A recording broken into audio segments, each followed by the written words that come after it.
परमेश्वर के नाम की स्तुति होने पाए। आज की इस रविवार प्रार्थना सभा में जितने लोग इस परिसर में आए हैं, जितने लोग ऑनलाइन हमसे जुड़े हुए हैं, आप सभी के लिए हम परमेश्वर को धन्यवाद देना चाहते हैं। 2021 के तीसरे इस प्रभुवारी आराधना सभा में प्रभु हमें लेकर आया है, प्रभु ने हमें पहुंचाया है।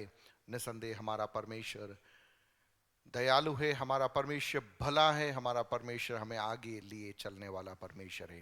अपने हाथों को उठा करके ना कुछ क्षण परमेश्वर को धन्यवाद दे। सभी लोग, जितने लोग आज हमें सुन रहे, सभी अपने आप को परमेश्वर के हाथों में समर्पित करें, प्रभु के हाथों में हम अपने आप को सौंपे। मुंह खोलकर ऊंची आवाज में बोलिए, धन्यवाद यीशु, धन्यवाद यीशु, धन्यवाद यीशु, धन्यवाद यीशु, धन्यवाद यीशु। Hallelujah, hallelujah, hallelujah. पिता परमेश्वर, हम अपने आप को आपके हाथों में समर्पित करते। प्रभु जी, आप हमसे बातचीत कीजिए, हमारे दिलों को आप तैयार कीजिए। प्रभु जी, आपके हाथों में सौंपते हैं, प्रभु यीशु के नाम से मांगते हैं, आमीन, आमीन। परमेश्वर के नाम की स्तुति होने पाए। इस साल प्रभु ने जो हमें थीम दिया है, इन हिज स्टिलनेस, उसकी खामोशी में।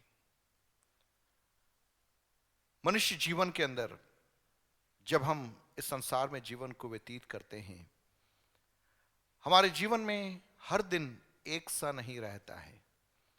हम सबके जीवन के अंदर उतार चढ़ाव रहता है। जो मैं कहूँगा हमारा जो हार्ट बीट है, वो दिल धड़कना जरूरी है, पंपिंग होना बहुत जरूरी है। दिन रात एक क्रम है, वो होना जरूरी है। सप्ताह, सोमवार, मंगलवार, दिन बदलता जाता है, वापस उस साइकिल में हम आगे बढ़ते चले आते हैं। इस प्रकार से उतार चढ़ावों से भरा हुआ, बदलावों से भरा हुआ एक माहौल के अंदर जब मैं और आप जीवन को व्यतीत करते हैं, कई प्रकार के इमोशंस, कई प्रकार की भावनाएं हम सबकी जिंदगियों को क्या करती हैं, प्रभावित करती हैं। कुछ भावनाएं सकारात्मक रीति से हमें प्रभावित करती है, तो कुछ भावनाएं नकारात्मक रीति से मुझे और आपको प्रभावित करती है। जीवन की खामोशी के अंदर, जिंदगी के हालातों में कई बार जब हमें ऐसा लगता है कि परमेश्वर शांत है, परमेश्वर खामोश है, कहीं कोई हलचल नहीं हो रही है, ऐसे समयों में एक इमोशन है जो हमारी जिंदगी को बहुत व्याकुल करता है, बहुत बेबस करता है, और उस इमोशन को हम नाम दे सकते हैं फियर या भय। आज की सुबह, in his stillness, how to face the reality of fear, उसकी खामोशी में भय रूपी एक हकीकत को हम कैसे सामना करें। हम सब जानते हैं इन बातों को कि जब इंसान के अंदर भय आ जाता है, उसकी गति थम जाती है। इंसान के अंदर जब भय आ जाता है, वह बेबस हो जाता है, और उस भय को यदि नियंत्रण में नहीं लिया गया, वो भय उसे निराशा की ओर, उसे मानसिक अवसाद की ओर, और वहां से आगे बढ़कर आत्महत्या की ओर उस व्यक्ति को ले जा सकता है। आज की वर्तमान परिस्थितियों के अंदर यदि हम देखें, बहुत सारे लोग मानसिक अवसाद का या मेंटल डिप्रेशन के शिकार हो चुके हैं। ऐसे बहुत सारे लोग जो कोविड से प्रभावित हुए, कोविड पॉजिटिव जरूर हो गया, लेकिन मानसिक अवसाद में, मानसिक निराशा के अंदर बहुत सारे लोग चले गए। अन्य बहुत सारे लोग, कहीं ये बीमारी हमारे जीवन में आ गई तो हमारा क्या होगा, उस भय के साथ में, निराशा में जीवन को व्यतीत कर रहे हैं। कई लोग बीमारी के चलते अस्पतालों में भर्ती हो गए, लाखों रुपयों का बिल उनका वहां पर बन गया। उस आर्थिक दबाव के कारण लोग निराशा में, भय में जीवनों को व्यतीत कर रहे हैं।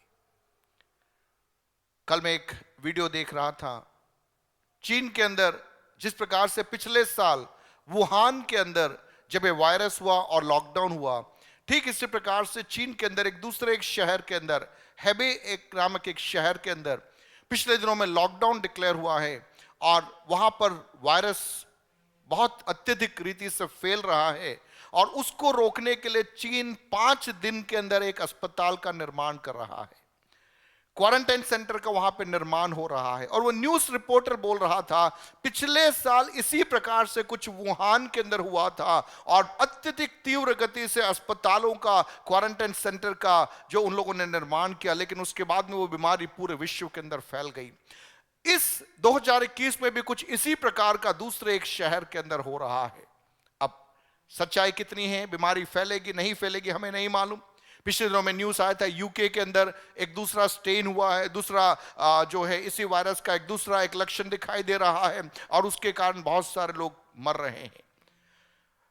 एक बात हम समझ सकते हैं कि दिन प्रतिदिन भय इस संसार को अपनी गिरफ्त में लिए जा रहा है। संसार के लोगों के जीवन के अंदर भी भय है, कलीसिया में आने वाले लोगों के जीवन के अंदर भी भय है। हर प्रकार से भय विपरीत रीति से मुझे और आपको क्या कर रहा है, अपने शिकंजे में ग्रसित कर रहा है।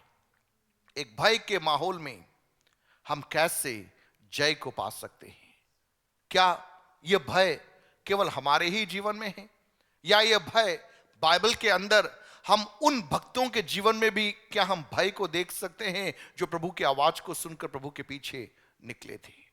कुछ बातों की ओर, कुछ घटनाओं की ओर आज की सुबह में आपका ध्यान ले जाना चाहूंगा ताकि हम मिलकर प्रभु की अनुग्रह को हम इन दिनों में पा सके कि भय रूपी उस हकीकत के बाहर हम निकल सके और भय हमें पैरालाइज न कर सके, भय हमारी गति को रोक न सके और हम वहां पर जय को पा सके।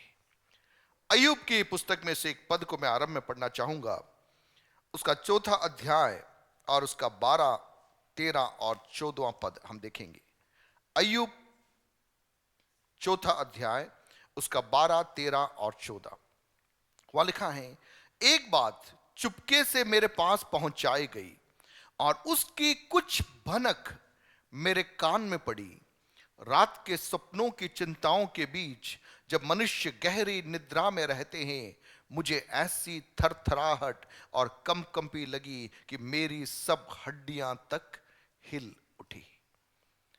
अय्यूब की पुस्तक के अंदर दो प्रकार के विचारधाराओं को हम देख पाते हैं। एक वह विचारधारा जो अय्यूब के मित्रों के संवाद के द्वारा अय्यूब की पुस्तक के अंदर लिखी गई है, और दूसरी वह विचारधारा जो अय्यूब परमेश्वर पर आश्रित होकर अपने संवादों में कहता है। तो इन दोनों विचारधाराओं को संयुक्त रीति से एक प्रस्तुतिकरण हम अय्यूब की पुस्तक के अंदर हम देखते हैं। एलीपाज जो उसका एक मित्र था और उसका मित्र अय्यूब को सांत्वना देने के लिए आया था, लेकिन उस जमाने की भाषा का इस्तेमाल करके वो अय्यूब को सांत्वना देने का प्रयास कर रहा है। आज मेरा मुख्य विषय वह नहीं है, नहीं अय्यूब की पुस्तक का पृष्ठ के बारे में वर्णन करना है, लेकिन जिस उस बात को समझाने के लिए मैं ये बात आप तक पहुंचाने का प्रयास कर रहा हूं। तो अय्यूब की पुस्तक के अंदर हम देखते हैं कि अय्यूब के मित्र उस जमाने की भाषा का इस्तेमाल करके अय्यूब के जीवन में तसल्ली और शांति को पहुंचाने का प्रयास कर रहे हैं। वही कारण है कि आरंभ में वे शांत बैठे रहते हैं और उसके बाद में एक एक करके वो अय्यूब से बातचीत करना आरंभ करते हैं। लेकिन उस पूरे पुस्तक के अध्ययन को यदि हम करेंगे तो अय्यूब के मित्रों की विचारधाराओं ने अय्यूब को तसल्ली न पहुंचा पाए। अय्यूब के जीवन के अंदर एक शांति अय्यूब के मित्र लोगों की बातचीत से अय्यूब को न मिल सकी। लेकिन इसका मतलब यह नहीं है कि अय्यूब के मित्र लोग जो कह रहे थे उस बातों में दम नहीं। वे भी एक हकीकत थी, वे भी लोगों के अनुभव थे, और उसी अनुभवों में से एक अनुभव एलीपाज यहां पर लिखता है, एक बात चुपके से मेरे पास पहुंचाई गई और उसकी कुछ भनक मेरे कान में पड़ी। रात के सपनों की चिंताओं के बीच जब मनुष्य गहरी निद्रा में रहते हैं, मुझे ऐसी थरथराहट और कंपी लगी कि मेरी सब हड्डियां तक हिल उठी। एलीपाज अय्यूब के जीवन को एक अलग ही अंदाज के अंदर चित्रण कर रहा है। एलिपास कह रहा है, जब मनुष्य गहरी निद्रा में होता है, मनुष्य रात के सन्नाटे में होता है, ऐसे समयों में कुछ ऐसी बात जो आपकी हड्डियों को कंपा देती है, ऐसी कुछ बातें जो आपके दिल के अंदर भय की एक सिहरन को उत्पन्न करती है, ऐसी कुछ आपदा अय्यूब तेरे जीवन में आ पहुंची है। सब कुछ खामोश था, उस खामोशी के बीच में तेरा जीवन इतना विकल हो चुका है, इतना विकट हो चुका है कि आज तू स्वयं डर का एक पर्याय बन चुका है। प्रियो, मेरे और आपके व्यक्तिगत जीवन के अंदर भी जब हम अनएक्सपेक्टेड टर्न्स ऑफ लाइफ, हमारे जीवन के अनचाहे पगडंडियों से होकर गुजरते हैं, अचानक हमारे सामने खबर आती है कि हमारे शरीर में कोई बीमारी है या अन्य कोई आपत्ति हमारे परिवार के किसी परिजनों के जीवन के अंदर जब हमें मालूम पड़ती है, हमारे जीवन में एक खलबली बन जाती है, हमारे जीवन के क्रम के अंदर एक उतार चढ़ाव हो जाता है। जिस प्रकार से हम यहां पढ़ते हैं, सब कुछ जो सही चल रहा था, अचानक हमें ऐसा लगता है अब हमारा क्या होगा, हमारे जीवन में अगला कदम हम कैसे रखेंगे। पिछले दिनों में मेरे एक मित्र के परिवार के अंदर कुछ ऐसा हुआ, सब कुछ ठीक चल रहा था, सिर में दर्द था, जाके चेकअप किया तो डॉक्टर्स ने बताया कि सिर में 2 ट्यूमर हैं। अब वो डॉक्टर की रिपोर्ट का वेट कर रहे हैं। जस्ट एक परिवार की कहानी बता रहा हूं, ऐसे ऐसे कितने कितने हजारों लाखों परिवार आज हमारे चारों ओर है। आज खुशहाली में है, अगले पल कोई समाचार उनके पास में आता है, कोई मेडिकल रिपोर्ट उनके सामने आती है और वो मेडिकल रिपोर्ट उनको भयभीत कर देता है, उनको हिला करके रख देता है। हालेलुया। प्रियो, ऐसी परिस्थितियों में मैं और आप क्या करें? अब्राहम के जीवन की ओर मैं आपका ध्यान ले जाना चाहूंगा। उत्पत्ति उसका 15वां अध्याय और उसका 12वां पद जरा आप देखिए। वहां हम देखते हैं अब्राहम के जीवन के अंदर भी भय आ जाता है।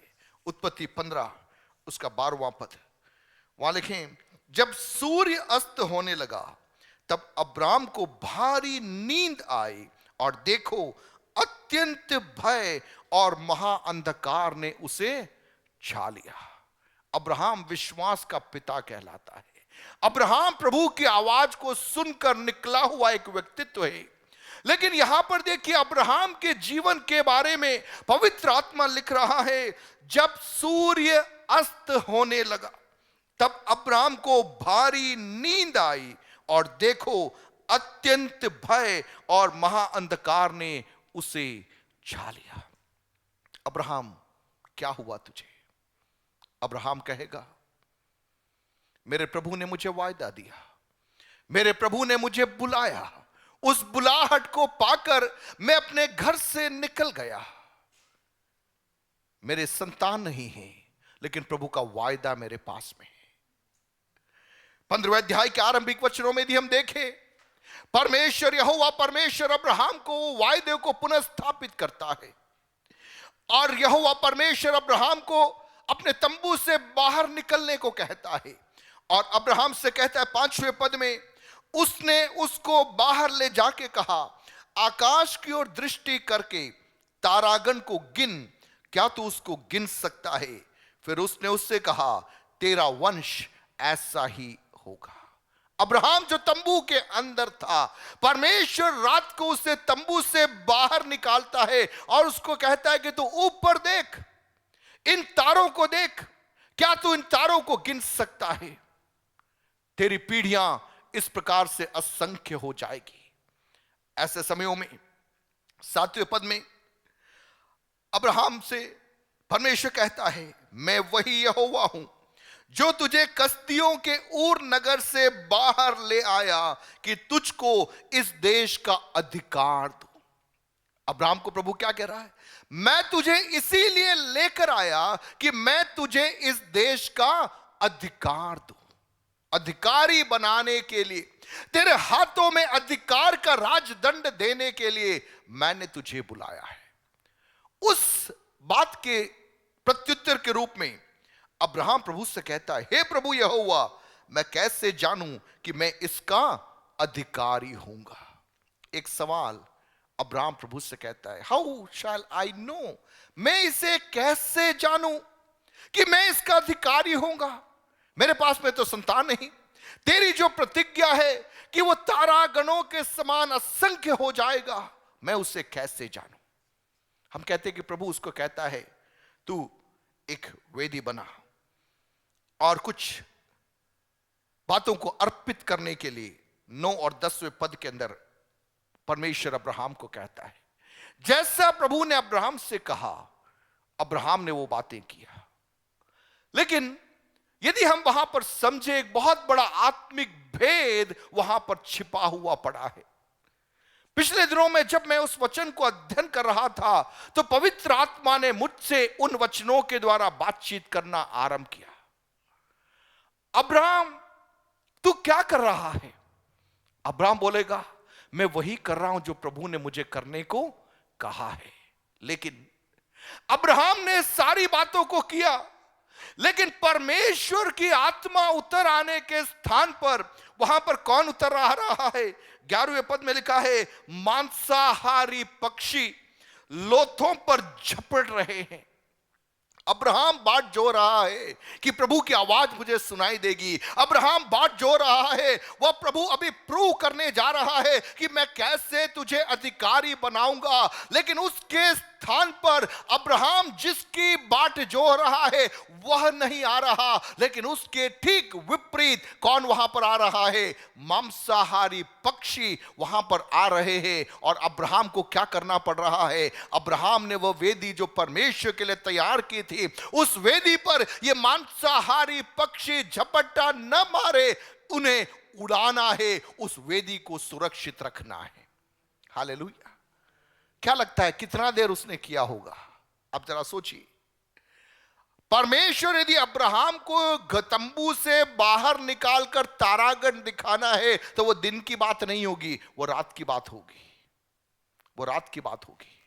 और यहां पर लिखा है 15वें-12वें पद में, जब सूर्य अस्त होने लगा, इसका मतलब पिछली रात को प्रभु ने उसको बोला, भोर को उठकर उसने वेदी तैयार की और तब से लेकर वो इंतजार कर रहा है। 1 घंटा बीता, 2 घंटा बीता, बीतते बीतते पूरा दिन बीत गया। हालेलुया। प्रियो, वचन में जहां जहां ये इस्तेमाल आता है, जब सूर्य अस्त हुआ, वहां पर एक महत्वपूर्ण बात को दर्शाया जाता है। हालेलुया। प्रियो, मेरे और आपके व्यक्तिगत जीवन में, हमारे जीवन के अंदर भी आशाओं के साथ में एक नए दिन के अंदर जब हम प्रवेश करते हैं, परमेश्वर के वायदों के साथ में जब हमारे लिए सूर्योदय होता है, बड़ी आशाएं वहां पर होती है, उत्साह के चरम सीमा में मैं और आप होते हैं और हमें लगता है अभी हमारा परमेश्वर हमारे लिए कार्यों को करने जा रहा है। हम इंतजार करते रहते हैं, 1 घंटा बीता, 2 घंटा बीता, हमें लगेगा कि अभी मेरा प्रभु मेरे लिए कार्य करेगा, अभी मेरा प्रभु मेरे लिए कार्य करेगा। लेकिन वहां पर एक खामोशी छाई हुई है परमेश्वर की ओर से। हालेलुया। उसके स्थान पे कौन आ रहा है? मांसाहारी पक्षी आ रहे हैं। और इनका आने का उद्देश्य क्या है? जो वेदी परमेश्वर के लिए पवित्र है, उस वेदी के ऊपर जिन बातों को चढ़ाया गया है, उन पर झपट्टा मारे और उन्हें अपवित्र कर दे। अब्राहम जो प्रभु से वायदों को पाने के लिए, प्रभु से कंफर्मेशन को पाने के लिए, प्रभु के कहे हुए बातों को कर कर इंतजार कर रहा है, लेकिन अब्राहम अभी तू क्या कर रहा है? तू मांसाहारी पक्षियों को उड़ा रहा है। हालेलुया। कितने लोग इस बातों को समझ पा रहे हैं? मुझे मालूम है शायद ये हर व्यक्ति समझ नहीं पाएगा, लेकिन जो उस पृष्ठभूमि को जानता है वह उस बात को समझ पाएगा। मेरे और आपके व्यक्तिगत जीवन में पवित्र आत्मा की आवाज को सुनकर, प्रभु की आज्ञाओं को मानकर जब हम कदमों को बढ़ाते हैं, कई वायदे हमारे जीवन में है, लेकिन हमारे जीवन में हमें ऐसा लग रहा है सूर्य अस्त हो रहा है, वायदा पूरा होने के स्थान पर हम पक्षियों को उड़ा रहे हैं। हम उस वायदे को बनाए रखने के लिए हम मानो बेबस हो रहे हैं, हम व्याकुल हो रहे हैं। हालेलुया। यहां लगता है सूर्य अस्त हो गया। अब्राहम क्या हो गया? उसको भारी नींद आई। जरा सोचिए, पिछली रात भर प्रभु ने उसको जगाकर बातचीत की थी। क्या बातचीत की थी? मैं तेरे के वंश को बढ़ाने जा रहा हूं। रात को उसको खुले आसमान के नीचे खड़ा कर दिया और बोला तू ऊपर उठकर देख। रात भर वो सो नहीं पाया होगा, दिन भर वो पक्षियों को उड़ाने में लगा हुआ है, लेकिन जब सूर्यास्त हुआ वहां लिखा है उसे एक भारी नींद आई। हालेलुया। मेरे और आपके व्यक्तिगत जीवनों के अंदर भी कई बार जब हमारी आशाएं उनमें विलंब होता है, हमारे वायदे जब हमें लगता है कि प्रभु क्या मेरे जीवन काल में पूरे होंगे, जब हमें लगता है कि हमारे जीवन की संभावनाएं अस्त हो रही है, ऐसे समयों के अंदर कई बार एक भारी निद्रा के अंदर में और आप चले जाते हैं। आत्मिक रीति से जो जिम्मेदारी हमें सौंपी गई है कई बार हम उसे निभा नहीं पाते। अब्राहम जिस जिम्मेदारी को निभाना था वो निभाते निभाते थक गया। मांसाहारी पक्षी एक के बाद एक आ रहे हैं, दिन भर उन्हें उड़ाते उड़ाते वो थक गया। क्या लिखा है? अब्राहम भारी नींद में चला गया।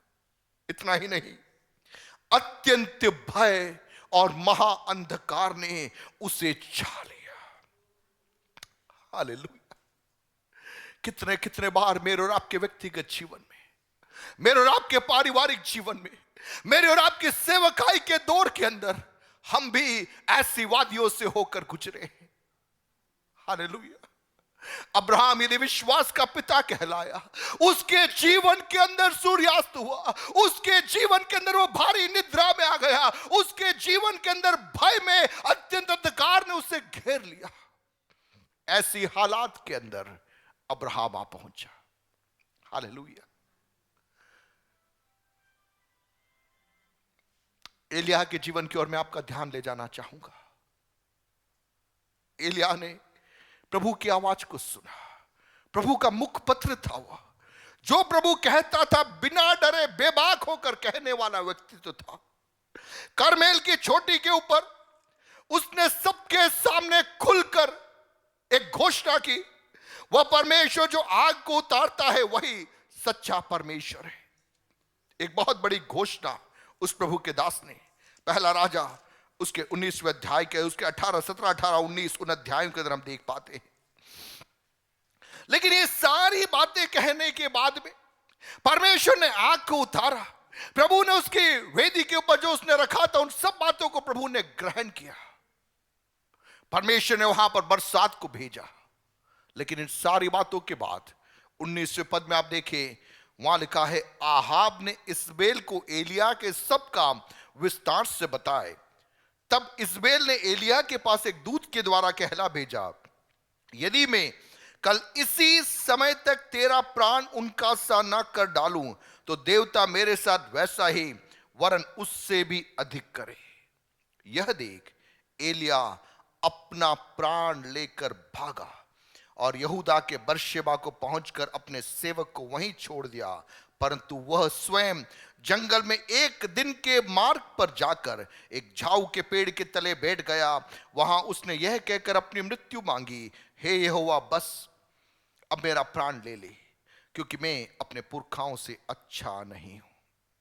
कौन है यह? एक साधारण व्यक्ति नहीं है।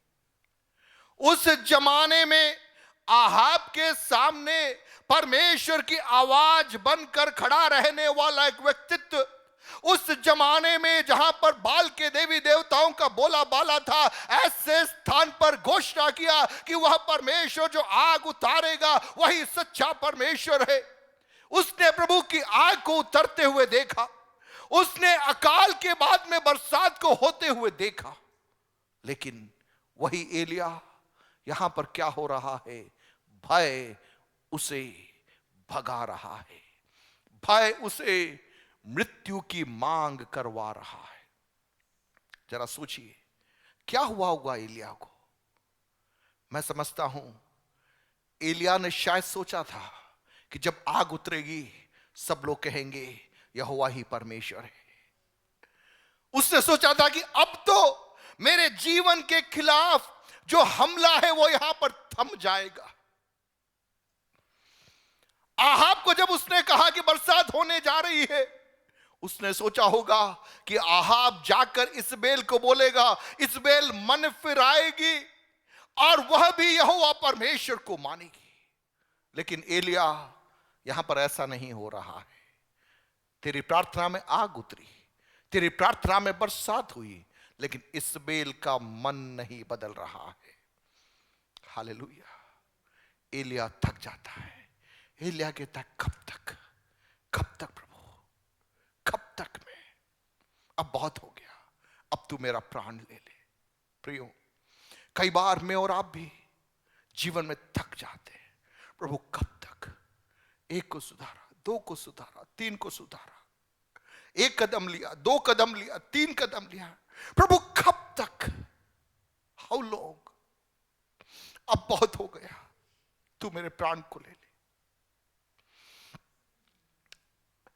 कितने लोग कहते हैं हमारे जीवन में भी ऐसे दौर से होकर हम गुजरे, अब्राहम के समान, एलिया के समान। इन्होंने कोई गलत नहीं किया, इन्होंने कोई पाप नहीं किया था। क्या किया इन्होंने? इन्होंने वही किया जो प्रभु ने इनको करने को कहा। परमेश्वर के वायदों पे वे चल रहे थे, प्रभु की आवाज को सुनकर वे आगे बढ़ रहे थे। लेकिन जिंदगी की ऐसे माहौलों में जहां पर परमेश्वर की ओर से एक खामोशी इन्हें महसूस हुई, इनके जीवन के अंदर भी क्या आ गया? भय आ गया, व्याकुलता आ गई। गत्समनी की वाटिका में आप देखिए, यीशु अपने कुछ चेलों के साथ में, मरकुस रचित सुसमाचार 14वें अध्याय के अंदर आप आए, वहां भी हम एक बात को देख सकते हैं। मरकुस रचित सुसमाचार उसका 14वां अध्याय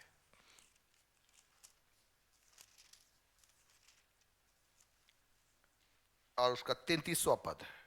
और वो पतरस और याकूब और यूहन्ना को अपने साथ ले गया और बहुत ही अधीर और व्याकुल होने लगा और उनसे कहा, मेरा मन बहुत उदास है, यहां तक कि मैं मरने पर हूं।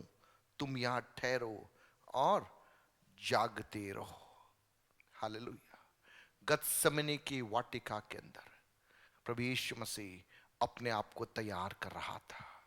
वो शरीर में मनुष्य था, आत्मा में परमेश्वर था। लेकिन वहां पर जब उसे मालूम था मनुष्य जाति के पापों का कटोरा मुझे उठाना है, वो अधीर हो रहा था, वो व्याकुल हो रहा था और वह प्रार्थना में सहायता मांग रहा था। हालेलुया। किससे मांग रहा था? उन चेलों से जिनको वो अपने साथ में लिए चला। 12 से नहीं, उन 3 से जिनके सम्मुख वो रूपांतरण के पहाड़ पर रूपांतरित हुआ था। उन 3 से जिनको अलग अलग विशेष समूहों में, समयों में अपने साथ में, अपने करीबी में बनाए रखा। उन तीनों से वो चाह रहा था कि कम से कम ये मेरे साथ प्रार्थना करे। प्रियो, कितनी बार मैंने और आपने चाहा कि हमारे जीवन की परीक्षाओं की घड़ी में, हमारे जीवन के अकेलेपन की घड़ी में कोई हमारे साथ में बैठकर प्रार्थना करे। हमने जिनको देखा, जिनको चाहा, वे नहीं कर पाए। हम देखते कि यीशु आता है, देखता है ये सो रहे, उन्हें जगाता है, पुनः जाता है, पुनः आता है, वापस वो सो रहे हैं। सोच के देखिए, प्रभु यीशु मसीह ने भी प्रार्थना में एक सहायता को चाहा। क्यों? इस बात को दिखाने के लिए कि संसार में हमारे जीवन के कठिनतम परिस्थितियों में शायद हमारी प्रार्थना करके मदद करने वाला भी एक व्यक्ति भी नहीं होगा। कई वायदे करते हैं, लेकिन जीवन के उस, मैं कहूंगा उस क्लाइमैक्स समय में, उस रियल नीड के समय में अक्सर हम अपने आप को शायद अकेला पाएंगे। अब्राहम अपने आप को अकेला पा रहा है। अब्राहम के घर में अच्छे योद्धा लोग हैं जो जाकर लूत को और अन्य राजाओं को छुड़ा के लेके आए थे, लेकिन यहां पर अब्राहम अकेला पक्षियों को उड़ाते उड़ाते थक चुका है। एलिय्याह ने जब एक पुकार कही, बाल के आराधकों को नष्ट करने के लिए बहुत सारे लोगों की भीड़ वहां खड़ी हो गई, लेकिन एलिय्याह जब इस्राएल की चुनौती के सामने भाग रहा है, वो वहां पर अकेला है। यीशु ने चिन्ह चमत्कार किए, भीड़ की भीड़ यीशु के पीछे चली थी, भोजन खिलाया, चिन्ह चमत्कार किए, लेकिन जीवन के अकेलेपन की हालात के अंदर, उस खामोशी में उसकी मदद करने वाला कोई भी नहीं था। हालेलुया। कितने लोग कहते हैं हम भी ऐसी हालातों से गुजर रहे हैं। यदि नहीं गुजरे तो तैयार हो जाए, हमें भी उन हालातों से गुजरना पड़ेगा। क्यों गुजरना पड़ेगा? हालेलुया।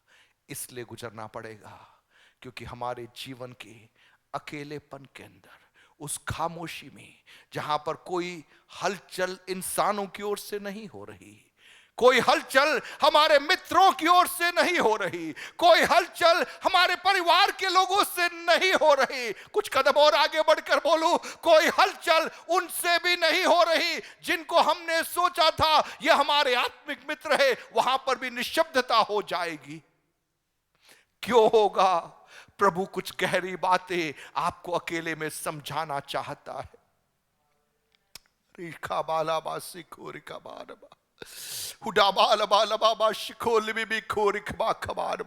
अब्राहम के जीवन के अंदर परमेश्वर उसे अब्राहम के स्थान पर स्थानांतरित करना चाहता था। वही कारण था अब्राहम उस जीवन के खामोशी के अंदर वो भयभीत हो गया, वो व्याकुल हो गया। अब्राहम को परमेश्वर 400 साल बाद होने वाली बातों का एक प्रकाशन अब्राहम के सामने खोल कर रखता है। कब? जब अब्राहम भयभीत हो गया, जब अब्राहम व्याकुल हो गया, उस खामोशी में जब उसे लगा अब मेरे जीवन का सूर्य अस्त हो रहा है, लेकिन उस सूर्यास्त के दौरान परमेश्वर का आत्मा 400 साल बाद वो जो करेगा वह अब्राहम को बता रहा था। एलिय्याह, तेरे जीवन के उस अस्त के समय में, तेरे जीवन के उस हालात में जब तू मृत्यु मांग रहा था, परमेश्वर क्या करने जा रहा है? तुझे स्वर्गीय भोजन खिलाकर तुझे दौड़ाने जा रहा है, और तुझे दौड़ाकर तेरे बाद में एक अगली पीढ़ी को, अगली राजाओं को खड़ा करने के एक अभिषेक की सेवकाई को तेरे हाथों में स्थानांतरित करने जा रहा है। गत्समनी की वाटिका में तेरी मदद करने वाला कोई नहीं, लेकिन क्रूस पर जब तू अपने जीवन को देगा और उसके बाद में मृत्यु को परास्त करके जब तू मृतकों में से जी उठेगा, मनुष्य जाति के लिए एक आशा का सूर्योदय करने के लिए तू वहां पर अकेला था, तू वहां पर टूट रहा था, तेरे शरीर से रक्त से पसीने के स्थान पर लहू बह रहा था। खामोशी में एक बड़ी कीमत को चुकानी पड़ती है यदि हमें अगले आयाम में प्रवेश करना है। हालेलुया। आज मैं आपसे कहना चाहूंगा, जीवन के अंदर कई बार हमें लगेगा हम यीशु के पीछे चल रहे हैं, हम यीशु में बढ़ना चाह रहे हैं, लेकिन यह अजीब सी खामोशी क्यों? यह अजीब सी खामोशी क्यों? हालेलुया। पवित्र आत्मा आज की सुबह कहना चाहता है, उस खामोशी के अंदर प्रभु एक अद्भुत कार्यों को कर रहा है। हालेलुया। उस खामोशी में प्रिय आप अकेले नहीं हैं, परमेश्वर वहां पर कार्य कर रहा है। हमें लगता है कि परमेश्वर निष्क्रिय है, हमें लगता है परमेश्वर खामोश है, लेकिन रियलिटी यह है, सच्चाई यह है, ही इज नेवर स्टिल।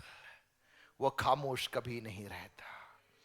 हमें लग रहा है वह खामोश है, हमें लग रहा है हमारा प्रभु कुछ नहीं कर रहा, लेकिन प्रियो सच्चाई यह है, हमारा प्रभु पर्दे के पीछे रहकर हमारे लिए बहुत कुछ कर रहा है, हमारी जानकारी के बगैर। हो, मैं कहूंगा कई बार हमारी कमियों के बावजूद, कई बार हमारी गलतियों के बावजूद, कई बार हमारी नादानियों के बावजूद भी हमारा परमेश्वर हमारे लिए पर्दे के पीछे कार्यों को कर रहा है। हालेलुया। कुछ वचनों को मैं जल्दी जल्दी आपके सामने पढ़ना चाहूंगा ताकि हम समझ सके कि हमारा परमेश्वर खामोशियों में हमारा हाथ नहीं छोड़ता है। Hallelujah. In his stillness, in his stillness fear may grip us, but we need to come into a reality that will enhance, that will strengthen us to overcome fear. भय हमें अपनी गिरफ्त में लाने का प्रयास करेगा, लेकिन प्रियो उस खामोशी में ही परमेश्वर हमें भय की अधीनता में छोड़ेगा नहीं, हमें वहां से बाहर निकालेगा दुगने सामर्थ के साथ में, दुगने बल के साथ में, एक नए मकसद के साथ में परमेश्वर हमें बाहर निकालेगा। हालेलुया। एक उदाहरण मेरे दिल में आ रहा है, मैं उसे बोलकर मैं आगे बढ़ना चाहूंगा। गेहूं का एक दाना, गेहूं का एक दाना, वो दाना जब जमीन में गिरता है, जमीन के अंदर उसे गाड़ दिया जाता है, वो दाना बाहर दिखाई नहीं दे रहा, बाहर कुछ समझ में नहीं आ रहा, लेकिन उस दाने का रूप बदलता है, उस दाने का बाहरी आवरण टूटता है, वो दाना अपने आप में अदृश्य हो जाता है और वहां से एक नई फसल उगती है और वह बहुतेरे दानों को जन्म देती है। लेकिन वह दाना अदृश्य हो गया, वह दाना अदृश्य हो गया। It's not visible. पवित्र आत्मा कह रहा है, इन दिनों में प्रभु ऐसे लोगों को बुलाना चाहता है। इन दिनों की जागृति के अंदर पवित्र आत्मा ऐसे लोगों को ढूंढ रहा है जो उस खामोशी में प्रभु पे भरोसा कर सके, प्रभु के हाथों में अपने आप को समर्पित कर सके, ताकि एक बहुत बड़ी फलवंतता को हम देखने पाए। हालेलुया। वह एक गेहूं का दाना अदृश्य होने के लिए जब तैयार हो गया, असंख्य दानों को उसने क्या कर दिया, जन्म दे दिया। अब्राहम, तू वीरानी से गुजर रहा है, लेकिन साल बीतेंगे, साल बीतेंगे, तेरी पीढ़ियां तारों के समान असंख्य हो जाएगी। वे गुलामी में भी जाएंगे, लेकिन मैं उन्हें वहां से निकाल कर लेके आऊंगा और उस देश में से एक अधिकारी बनाकर मैं उन्हें लेकर आऊंगा। हालेलुया। पवित्र आत्मा ऐसी बातें मेरे और आपके जीवन में करना चाहता है। ओके, कुछ आयतों को जल्दी में पढ़ना चाहूंगा। व्यवस्था विवरण 31 का 8, ड्यूटेरोनॉमी चैप्टर 31 वर्स 8। व्यवस्था विवरण 31:8। और तेरे आगे आगे चलने वाला यहोवा है, वह तेरे संग रहेगा और न तो तुझे धोखा देगा और न छोड़ देगा, इसलिए मत डर और तेरा मन कच्चा न हो। हालेलुया। यहोशू से प्रभु मूसा के द्वारा यह बात को कहता है। प्रभु कह रहा है, तू हियाव बांध और दृढ़ हो जा, क्योंकि इन लोगों के संग उस देश में जिसे यहोवा ने इनके पूर्वजों से शपथ खाकर देने को कहा था, तू जाएगा और तू इनको उसका क्या कर देगा, अधिकारी कर देगा। तू जाएगा और क्या करेगा, तू इनको उसका अधिकारी कर देगा। क्यों जाएगा? क्योंकि तेरे संग चलने, आगे चलने वाला यहोवा है, वह तेरे संग रहेगा और न तो तुझे धोखा देगा और न छोड़ देगा, इसलिए मत डर और तेरा मन कच्चा न हो। आज की सुबह पवित्र आत्मा मुझसे और आपसे कहना चाहता है, our God is with us. हमारा परमेश्वर हमारे संग है। जीवन की खामोशी में, जीवन के अकेलेपन में, जीवन की वीरानगी में भी सच्चाई यह है, जिसने बुलाया वह मेरे और आपके संग है, वह हमें धोखा नहीं देगा। इंसान हमें धोखा दे सकता है, लेकिन परमेश्वर हमें धोखा नहीं देगा। He is with us, वह हमारे संग है। रोमियो की पत्री 8 का 28, रोमियो की पत्री 8 उसका 28वां पद है। रोमन्स चैप्टर 8 वर्स 28, वहां लिखा है कि हम जानते हैं कि जो लोग परमेश्वर से प्रेम रखते हैं उनके लिए सब बातें मिलकर भलाई ही को उत्पन्न करती है, अर्थात उन्हीं के लिए जो उसकी इच्छा के अनुसार बुलाए हुए हैं। हालेलुया। यहां लिखा है कि सब बातें मिलकर क्या उत्पन्न करती है, भलाई ही को उत्पन्न करती है। पवित्र आत्मा कहना चाहता है जीवन की एकाकीपन, जीवन का वीरानगी के अंदर भी परमेश्वर अपनी भलाई की ओर मुझे और आपको बढ़ा रहा है। जितने लोग समझते अपने हाथों को उठा के प्रभु को धन्यवाद दे। प्रभु सब बातें मिलकर क्या उत्पन्न करती है? भलाई ही को उत्पन्न करती है। बोलिए बोलिए मुंह खोल के, भलाई ही को उत्पन्न करती है, भलाई ही को उत्पन्न करती है। हो सकता है बीमारी का दौर हमारे जीवन में आए, हो सकता है अकेलेपन का दौर हमारे जीवन में आए, हो सकता है आर्थिक तंगी का दौर हमारे जीवन में आए, लेकिन प्रियो जिसने बुलाया है वो आज की सुबह कह रहा है सब बातें मिलकर भलाई ही को उत्पन्न करती है, क्योंकि हमारा परमेश्वर हमारे लिए कार्यों को आगे बढ़ा रहा है। हालेलुया। जब हमें लगता है कि चीजें हमारे हाथ से निकल गई, प्रभु कहता है मेरे बेटे वो मेरे हाथ में है, तू टेंशन मत कर, तू टेंशन मत कर। तुझे लग रहा है कि तेरी उम्र बीती जा रही है, तुझे लग रहा है कि अब मेरा क्या होगा, मेरे बच्चों का क्या होगा, कहां से मेरा घर चलेगा, लेकिन मेरा प्रभु कह रहा है कि सब बातें मिलकर भलाई ही को उत्पन्न करती है। हालेलुया। उन आंसुओं की वादियों के अंदर जब तू आंसू बहाएगा, परमेश्वर कह रहा है तू बहा आंसू, लेकिन आने वाले दिनों में आशीष के सोते में से होकर तू चलेगा और तू कहेगा जहां पर मैंने आंसू बहाए वहां पर मेरे परमेश्वर ने आशीषों के सोते के रूप में प्रभु ने मेरे परिवार को, मेरे माहौल को बदल दिया। क्योंकि प्रभु सब बातें मिलकर क्या करता है? भलाई को उत्पन्न करता है। यशायाह 43 उसका 1, यशायाह 43 के 1 में लिखा है, मत डर क्योंकि मैंने तुझे छुड़ा लिया है, मैंने तुझे नाम लेकर बुलाया है, तू मेरा ही है। हालेलुया। आज की सुबह का एश्योरेंस यह है, प्रभु कह रहा यू आर माइन, तू मेरा ही है। न केवल मैं तेरे संग हूं, न केवल मैं सारी बातें तेरे भलाई के लिए कर रहा हूं, लेकिन तू मेरा ही है। मैंने तुझे छुड़ाया है, मैंने तुझे नाम लेकर बुलाया है। आज मुझे सुनने वाले प्रियो, आप कहते हो कि मेरे परिवार ने मेरा साथ छोड़ दिया, मेरे पति ने मेरा साथ छोड़ दिया, मेरी पत्नी ने मेरा साथ छोड़ दिया, मेरे घर वाले मुझे भूल गए, मेरे कलीसिया के लोग मुझे भूल गए, मेरे साथी सेवक मुझे भूल गए। लेकिन सच्चाई यह है, चाहे कोई भी क्यों न भूले, लेकिन आपको कभी न भूलने वाला एक परमेश्वर आपके लिए हर पल वो उपलब्ध रहता है। हालेलुया। और वो कई बार अनुमति देता है, किसी लोगों की गलती नहीं है। यह प्रकाशन यूसुफ के पास में था। जब उसके भाई लोग यूसुफ से पुनर्मिलन करते हैं, यूसुफ उनको देखकर एक बात बोलता है, तुम डरो मत, तुमने मुझे बेचा, तुमने मुझे अकेला किया, तुमने मेरे ऊपर शत्रुता की, लेकिन यह सब प्रभु ने भलाई के लिए तब्दील कर दी। अगर पुराने नियम के अंदर रहने वाले यूसुफ के अंदर यह प्रकाशन था, नए नियम में यीशु मसीह के लहू के वसीले से छुड़ाए गए मेरे और आपके जीवन के अंदर कितना गहरा प्रकाशन होना चाहिए। मेरे जीवन में आने वाली कैसी भी परिस्थिति क्यों न हो, उसके पीछे मेरे प्रभु की भलाई है, क्योंकि मेरे प्रभु ने मुझे नाम लेकर बुलाया है। वही कारण है पौलुस कहता है, कौन मुझे मसीह के प्रेम से अलग कर सकता है? तलवार अलग नहीं कर सकती, भूखापन अलग नहीं कर सकता, ओ अकेलापन अलग नहीं कर सकता, ऊंचाई हो गहराई हो, जीवन की कैसी भी हालातें क्यों न हो, मसीह के प्रेम से मुझे कोई भी अलग नहीं कर सकता। हालेलुया। पहला यूहन्ना 4 का 18, पहला यूहन्ना 4 उसका 18,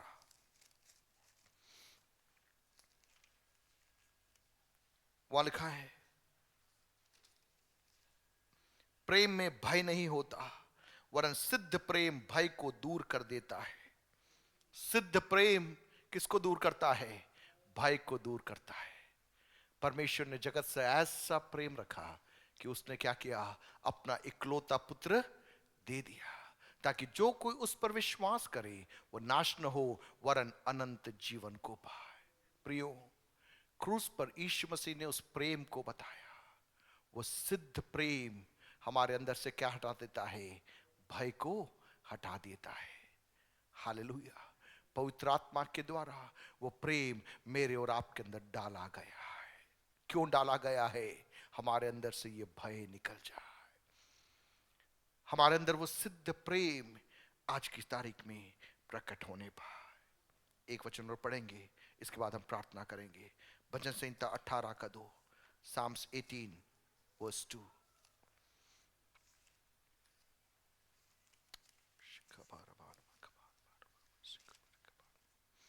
वहां लिखा है कि यहोवा मेरी चट्टान और मेरा गढ़ और मेरा छुड़ाने वाला है, मेरा ईश्वर मेरी चट्टान है, जिसका मैं शरणागत हूं।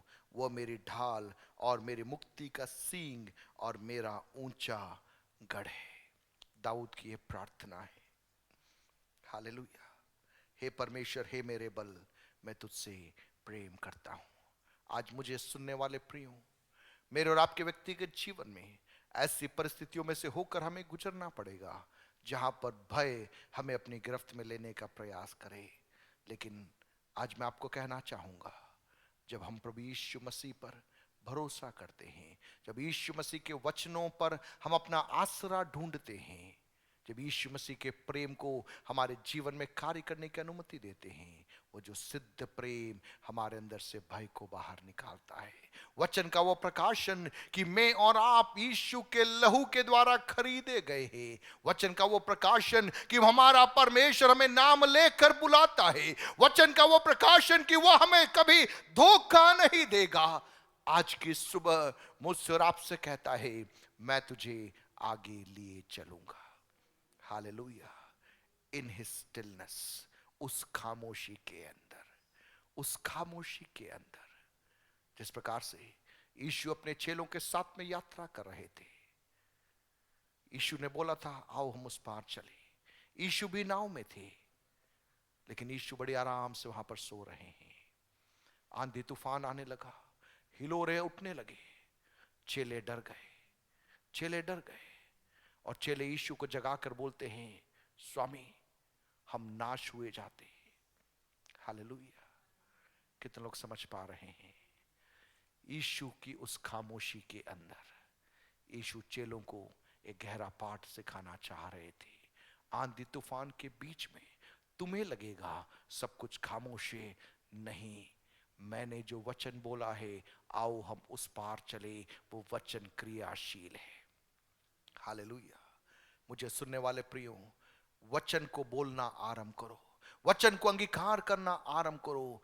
लगेगा सब कुछ खामोश है, लेकिन उस खामोशी के बीच में जब हम वचन पर विश्वास करके वचन की घोषणा करते रहेंगे, वचन अपने कार्य को पूरा करेगा। सूखी हड्डी की तराई के बीच में यहेजकेल जब खड़ा होकर वचन की घोषणा करता है, वो सूखी हड्डी की तराई एक बड़ी सेना में तब्दील हो जाती है। ठीक इसी प्रकार से पवित्र आत्मा इन दिनों में मुझे और आपसे चाह रहा है कि हम वचन की घोषणा करना आरंभ करें। जीवन की खामोशी के बीच में जब भय हमें अपने चंगुल में लाता है, हम ऐसी हालातों में भी प्रभु पर आश्रित रहे, प्रभु हमें आगे निकालेगा। आइए हम प्रार्थना करें, हम अपने आप को प्रभु के हाथों में समर्पित करें। आज की सुबह पवित्र आत्मा हमारे जीवनों को तैयार करना चाहता है, प्रभु हमें बढ़ाना चाहता है। हालेलुया। हमारा जीवन एक और बार हमें यीशु के हाथों में सौंपे। यदि आपने अभी तक अपना जीवन यीशु को नहीं सौंपा है, आज आपके लिए अवसर है आपके पाप की जिंदगी से, आपके श्राप से आपको बाहर निकालने के लिए। आज से 2021 साल पहले प्रभु यीशु मसीह जो कि स्वयं परमेश्वर थे, वे इस संसार में आए, कोड़ों की मार उन्होंने सहन की, कांटों का मुकुट उन्होंने पहना, क्रूस पर वो इस कदर कुरूप हो गया कि वो दिखने में मनुष्य प्रतीत नहीं हो रहा था। किसके लिए? मेरे लिए और आपके लिए। पिता की खामोशी के बीच में पुत्र चिल्लाता है, पुकारता है, हे पिता, हे पिता, तूने क्यों मुझे त्याग दिया है? स्वर्ग खामोश था। अब्राहम जब इसहाक को चढ़ाने के लिए पहाड़ की चोटी पर पहुंचा और अब्राहम इसहाक पर उस छुरे को बढ़ा रहा था, स्वर्ग से आवाज आई, अब्राहम, बालक पर हाथ मत लगा। लेकिन जब क्रूस पर फिर और आपका प्रभु था, स्वर्ग खामोश था, पिता खामोश था। अब्राहम, तेने तो ट्रेलर देखा था, तेने तो ट्रेलर देखा था कि पिता के हृदय का दर्द क्या होता है, लेकिन क्रूस पर ट्रेलर नहीं हो रहा था, क्रूस पर क्या हो रहा था? मनुष्य जाति को पाप से बाहर निकालने के लिए स्वर्ग का वह अनमोल, वो दुलारा, 10,000 में जो सर्वश्रेष्ठ था, वो शारोन का गुलाब था, लेकिन मेरे लिए और आपके लिए कलवरी के क्रूस पर वो कुचला गया। स्वर्ग शांत रहा। In the stillness of father, in his stillness, उस खामोशी के अंदर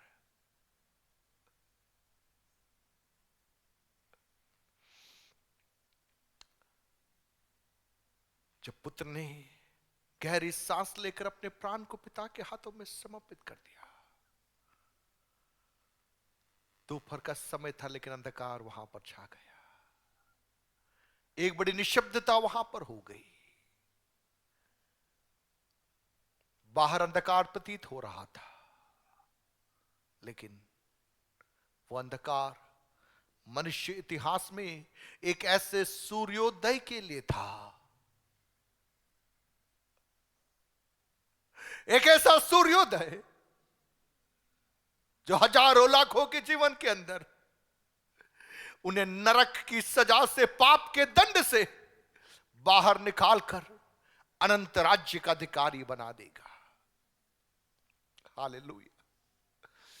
लमा सिखोरी बाबा खोरी खबा शिखोरी खबार खबार। अपने आप को प्रभु के हाथों में समर्पित करें।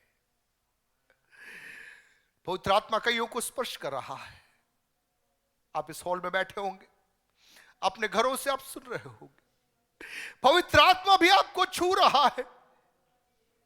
उम्र के पड़ाव में आप होंगे, आप कह रहे होंगे अब मेरा क्या?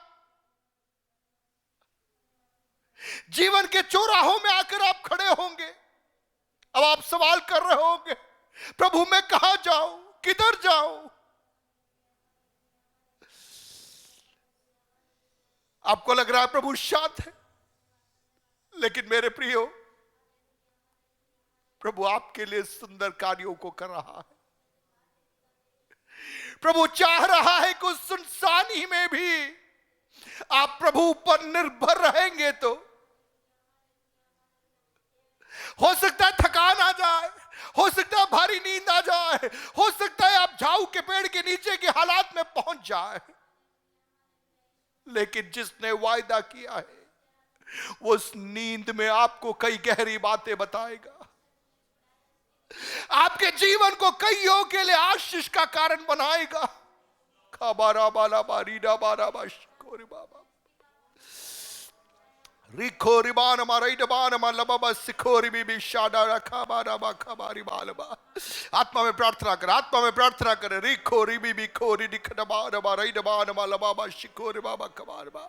कईयों के जीवन में पवित्र आत्मा आज एक यू टर्न को देना चाहता है। आप सवाल उठा रहे थे, प्रभु अब मेरा क्या होगा, लेकिन प्रभु का आत्मा आज की सुबह कहना चाहता है, तेरे द्वारा मैं एक नए कार्य को करना चाहता हूं।